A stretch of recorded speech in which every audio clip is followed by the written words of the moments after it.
Welcome back to Leading Edge. It's a trip back into time, and any of us can take it in the privacy of our own car. And with me, the drivers. Get that? The drivers of this unique idea, my friend Bob Knisely and Clint Malk right over there. Bobby, it is a CD. You pop it in your car's player, and then Clint narrates the whole story. And we're going to talk about what the story is in just a moment. But this is aimed, first of all, at largely visitors to Toledo? Oh, tourists, yes, indeed. Okay. Visitors, any kind. And the goal behind this is to help them become better familiarized with the great history we have in this neck of the woods. That's absolutely sure, yeah. All right. Clint Malk, I want to get you in here. Noted historian. Can I just, for a second? Sure. He authored this historical tales, I'm going to do this, of Toledo. How much money did that raise for the Rotary Club? And don't be modest here. Over $150,000. Over $150,000. Foundation. Now you're out with this, and now let's get to what we talk about on this. The narrated driving tours give us the story behind the story of several historical battle sites: Fallen Timbers, Fort Meigs, the battle for Lake Erie over at Put-in-Bay, where Commodore Perry, right? Right. Fought the better. Give me a favorite backstory from one of those battles, if you can, Clint. Well, I think the important thing is to recognize that those three battles were the three most important battles ever fought on U.S. soil against a foreign enemy. Opened up the entire Northwest Territory. Opened up the entire Northwest Territory, westward all the way to the Pacific Ocean. The three most critical battles, and they all took place within 16 within 50 miles of here. How about that? They all happened here, and people, even Toledoans, don't realize that. I told Clint Malk a short time ago, and he's such a historian, I said, you know, shame, I'm from Toledo. Fort Meigs to me is where we went to have picnics when I was a kid.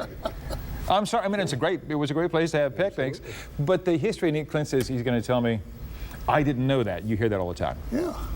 Well, we have so much history here, and yet so little time.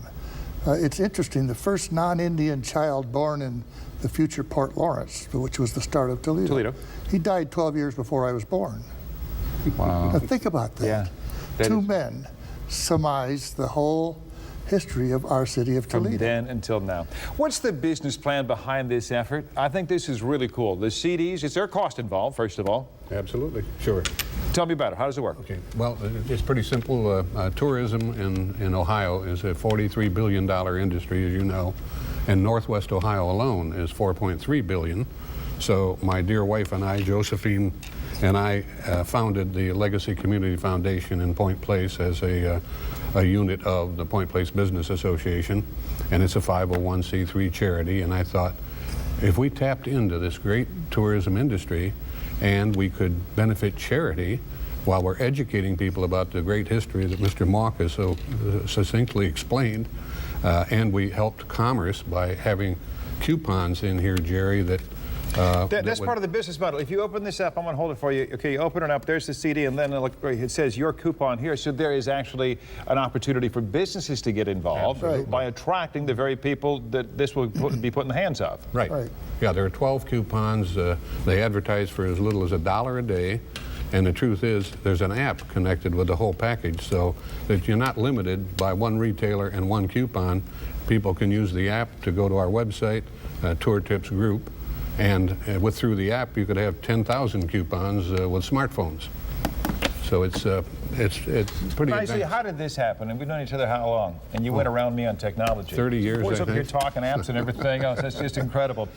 Clint Malk, is it possible for you at this point in time, when you look at these, Battle of Fallen Timbers, Siege of Fort Meigs, do you learn anything new along the way when you do your research, or do you? Oh, it's all new. It is not new. You know it. No, yes. But it's just amazing to me. The Battle of Fallen Timbers, most people, even good historians, will consider that a minor skirmish. It brought Mad Anthony Wayne up here, get the Indians out, leave the settlers alone, let them, settle the area for the first time.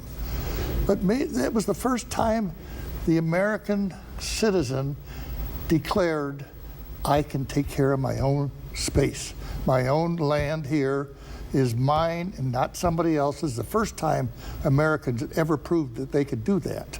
Wow. Little Battle of Fallen Timbers. Lasted less than an hour.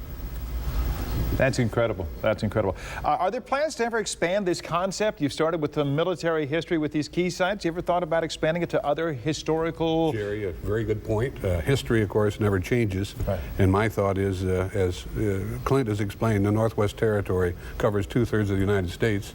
Each of those little towns and villages has an historian. Rich history. And local history, and they all have retail businesses, the hotel Many industry. stories to tell. Very good. All right, what we've done is we're going to thank Bob Knisely and Clint Mauck. What we've done is put the information on how you can get in touch with this, whether you're a business or whether you're a person would just like to have this. We have it at our website, ToledoNewsNow.com. And I'll be right back.